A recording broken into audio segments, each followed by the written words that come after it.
Good morning to Dr. Aisha. I'm Hee Yee Cinn and I want to explain about the lab 2 about timer. Okay, so first step is to know what is the system clock of our processor. So the system clock of our processor is set to 16 MHz, and next is the prescaler. Okay, the prescaler is 77999. Okay, and next is the count period. Okay, which is the maximum time needed for our timer can process. Okay, so it is a 16-bit as we know. Okay, so we do a record. So system clock is equal to 16 megahertz, and prescaler is equal to 799. Okay, and the counter period, where the maximum tick of the processor can store is 65535. Okay, this is because it's equivalent to 2 power 16. Okay, which means 16-bit. So it will start from is equal to 65536. However, it starts counting from bit 0, so we minus by 0. Okay. Okay, so next step is to count the period of our system tick. So system tick is equal to 1 over by the system clock divided by 799. Okay, plus 1, as the counter counts from 0, so from 0 up to. Okay, so we will get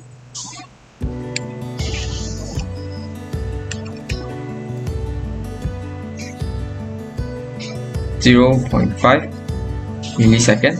Okay, so based on our code, the timer will count for 10,000 times before it increase the timer value into 2,000, 1,000, and then we count again until 20,000. Then it will save the 20,000 to timer value. Then we count until 3,000, and then we set the 3,000. So it will repeat this process for 6 times. Okay, so 0.5 it will count 10,000 ticks. So we will get 5 seconds. Okay, which means at each time the 5 seconds it will run a toggle pin. So since you can only store a maximum of 65,000, therefore once it reaches after 6 times, okay,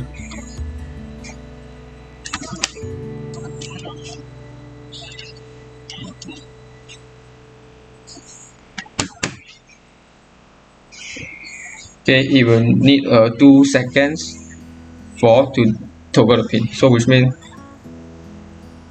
1, 2, 3, 4, 5, 6. So which means is after 30 seconds, okay, it need another 2 seconds to reset the processor. So after 2 seconds, it will toggle again before it start counting from 0 to 65535.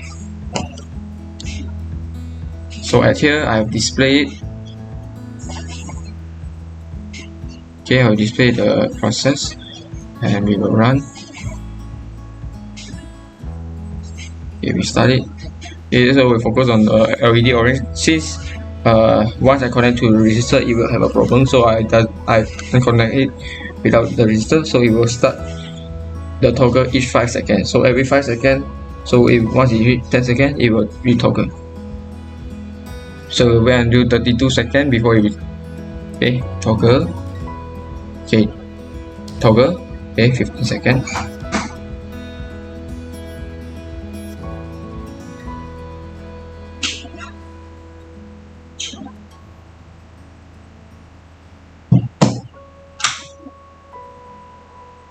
Toggle, and 30 seconds retoggle, and after once it reaches 32 seconds, it will toggle back. Okay, and 37, reset the process. 37. So that's all for the first activity. Okay, with the knowledge that we learned about basic timer, now we will start implementing it inside an interrupt. Okay, so first step is also know what is the system clock for the maximum system clock for the board that we use. So the board that we use is 16 megahertz. Next is to set up, activate it. Then we will go to NVIC and enable the global interrupt for the timer 11 time timer 10. Okay, this time we use timer 10 instead of timer 11, and then the prescaler is set up to 8,000. Okay, so 8,000 minus by 1, you get 7,999. Then now, instead of the maximum period, we set it to 9,099, 9,999. Okay, so based on our program, okay, we will just call inside of the main while loop.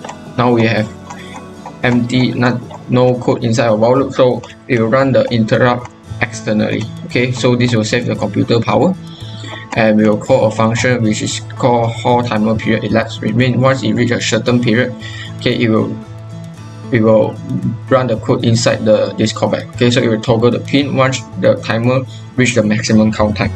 Okay, so as you know, okay, just now the system torque is also the same. It is 16 megahertz. Then prescaler is